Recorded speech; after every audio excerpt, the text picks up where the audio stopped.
Sir আপনার order. Excuse me, আমি প্রথমে এসেছি, তাই আমার অর্ডারটা আগে নাও। ম্যাডাম, আমি ওনার অর্ডারটা নিয়েই আপনার কাছে আসছি। শোনো, ও আমার ড্রাইভার, তাই আমি বলছি আগে আমার অর্ডারটা নাও। ম্যাডাম, তাহলে একটা কাজ করুন, আপনারা একসাথে বসে যান, তাহলে আমার অর্ডারটা নিতেও সুবিধা হবে। আমি এসব কিছু শুনতে চাইনি। আমার কোনো ইচ্ছা নেই একজন ড্রাইভারের সাথে বসে খাবার খাওয়ার, তাই আমি বলছি আমার অর্ডারটাই আগে নাও। ম্যাডাম, এটা আপনি কি বলছেন? উনি ড্রাইভার বলে কি মানুষ নয়? আমি প্রথমে ওনার অর্ডারটা নেব, তারপর আপনারটা নেব। বলুন আপনার কি লাগবে? আসলে ম্যাম, আমার কাছে কোনো টাকা নেই অর্ডার দেওয়ার মতো। আমি কিন্তু ওর বিলটা দিতে পারবো না। ম্যাডাম, আমি আপনার কাছে কোনো টাকা চাইনি, আপনাকে কোনো টাকা দিতে হবে না। ওনাকে আমার তরফ থেকেই খাবারটা খাওয়াবো। দাদা, আপনি কি খাবেন বলুন? ম্যাডাম, আমাকে শুধু সবজি ভাত দিলেই হবে।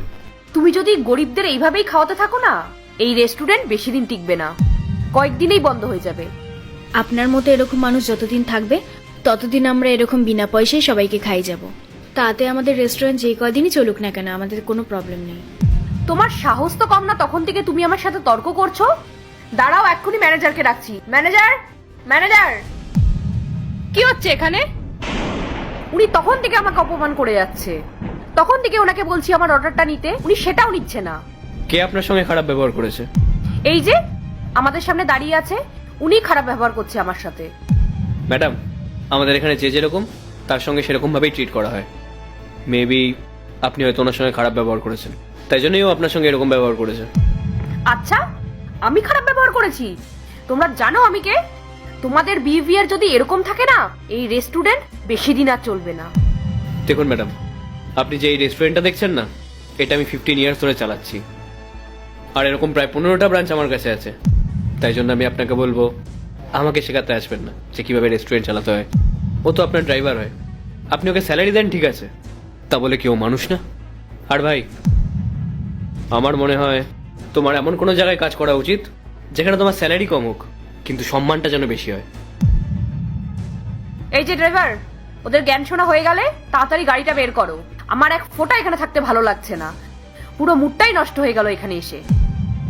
স্যার, আমি বুঝতে পারছি আপনি আমায় কি বোঝাতে চাইছেন, আর আমি সেটাই করব যেটা আমি চাই। ম্যাডাম, এই নিন আপনার গাড়ির চাবি। আমি আপনার গাড়ি চালাতে পারবো না, ক্ষমা করবেন। ক্ষমা করে দিন মানে? তুমি জানো তুমি কি বলছো? তুমি এদের কথা শুনছো? এদের কথা শুনলে না তোমাকে রাস্তায় রাস্তায় ঘুরতে হবে। ম্যাডাম, আমি তো বললাম আপনাকে আমি আপনার কাছে কাজ করতে পারবো না। এই নিন গাড়ির চাবি। দেখো, তুমি কিন্তু খুব ভালো করে জানো আমি গাড়ি চালাতে জানি না, তাই আগে আমাকে বাড়ি ছেড়ে দিয়ে আসো, তারপরে তোমার যেখানে যাওয়ার সেখানে তুমি যাও। ম্যাডাম, আপনি গাড়ি চালাতে পারেন না সেটা আপনার সমস্যা, আমি আপনার কাছে আর কাজ করতে পারবো না। এই নিন গাড়ির চাবি। যা খুশি করো।